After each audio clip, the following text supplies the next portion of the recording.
Salut tout le monde, très heureux de vous retrouver pour cette J10 déjà de Licky Movistar League sur Hand Débat. Aujourd'hui, on va aborder un match qui semblait déséquilibré sur le papier mais qui au final ne l'a pas été tant que ça sur le terrain. C'est un peu une surprise. On va parler du match qui s'est déroulé vendredi soir entre le Chartres Métropole Handball et le PSG Handball.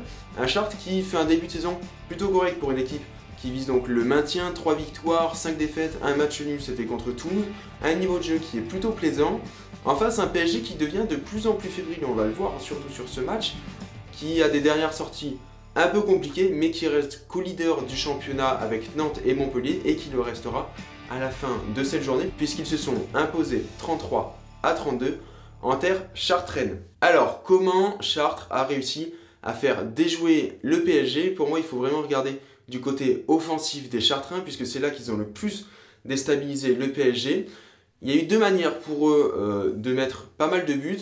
C'était d'une part des attaques rapides, notamment quand ils se prenaient des buts, ils repartaient très vite vers l'avant, et il y a même plusieurs buts qui ont été marqués très facilement, puisque le repli défensif du PSG d'une part était mal assuré, et d'autre part le changement attaque-défense entre Shipjak, le pivot donc en attaque du PSG, et Toftansen, celui qui devait gérer la défense aussi au PSG, était parfois mal assuré, et donc ça permettait aux Chartrains, qui en ont vraiment merveilleusement profité, d'aller inscrire des buts très rapidement.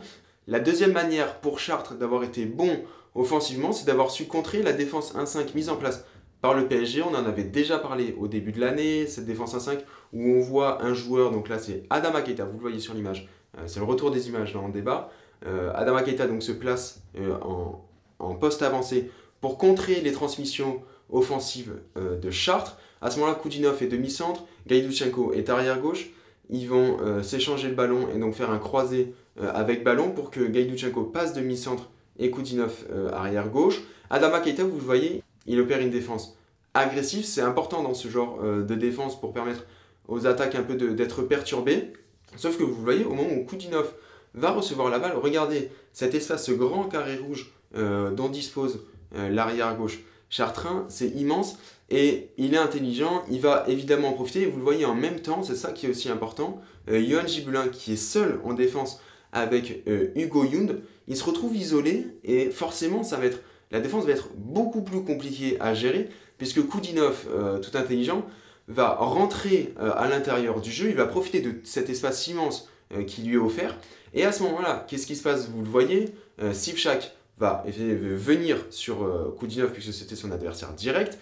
Gibelin, évidemment, puisque Koudinov arrive, il est attiré par cette offensive, il va donc aussi se projeter vers Koudinov, sauf qu'à ce moment-là, qu'est-ce qui se passe? Hugo Yound se retrouve seul, Adama Keita est évidemment en retard puisqu'il était plus haut, Christophe doit s'occuper de son côté, il ne vient pas épauler la défense au centre en poste 3, et donc forcément, qu'est-ce qui se passe? Hugo Yound se retrouve seul, Koudinov arrive à lui faire la passe, enfin c'est bon quand même, c'est pas facile de faire ce genre de passe au pivot, mais vous voyez bien que cette défense-là a été une défense poreuse, puisque Koudinov a eu un très grand espace pour lancer son offensive, et a très facilement trouvé la solution, puisque Gibelin était seul face au pivot chartrain. Si je vous montre cette situation, c'est qu'elle est arrivée plusieurs fois au cours du match, et c'est ce qui a permis à Chartres de mettre beaucoup de buts dans cette partie. Ça les a aidés à rester dans le match. De l'autre côté, le PSG offensivement s'en sortait, des tirs de loin, des passes au pivot. Sivchak, donc on parlait justement, a inscrit 10 buts quand même dans ce match et dans sa lancée de l'année dernière, de cette année, où c'est vraiment un pivot formidable à avoir joué. Très efficace aussi, et ça c'est très important. Donc un match qui est vraiment tendu, mais un match très serré. C'est surtout ça, un match très serré où les deux équipes jouent coup pour coup et surtout beaucoup d'efficacité. Ça m'a impressionné. Chartres a joué avec beaucoup d'efficacité, beaucoup de ballons qui revenaient ou alors des tirs qui sont rentrés, et ça leur a permis d'avoir confiance en eux. Et plus on a confiance, évidemment, plus on ose, et plus on a d'occasion de marquer des buts. Donc ça, c'est ce qui a surtout marqué la première mi-temps. Je tiens quand même à signaler que le PSG a mené 17-15 à la 24e minute, et ce n'est du coup qu'à la 24e minute qu'ils ont réussi à creuser un écart de 2 buts, donc c'est extrêmement tard pour une équipe de ce calibre, un écart qui a été rattrapé donc plus tard, puisque au retour des vestiaires, le PSG menait toujours de 2 buts, mais au final c'est la deuxième mi-temps qui va aussi être intéressante, puisqu'en fait offensivement le PSG a complètement lâché prise, notamment je vais parler de Elohim Prandi, qui reste quand même sur des prestations flamboyantes. Il avait vraiment été bon, que ce soit en Ligue des Champions, En championnat, il marquait énormément de buts. Et à Chartres, un match sans, ça arrive, c'est pas grave, on sait qu'il revient de loin. C'est dommage, il a perdu 6 balles sur les 13 qu'a perdu le PSG. Déjà 13 balles perdues pour le PSG offensivement. C'est énorme, c'est beaucoup trop pour pouvoir espérer quelque chose. Mais bon, comme c'est le PSG, ça tient toujours.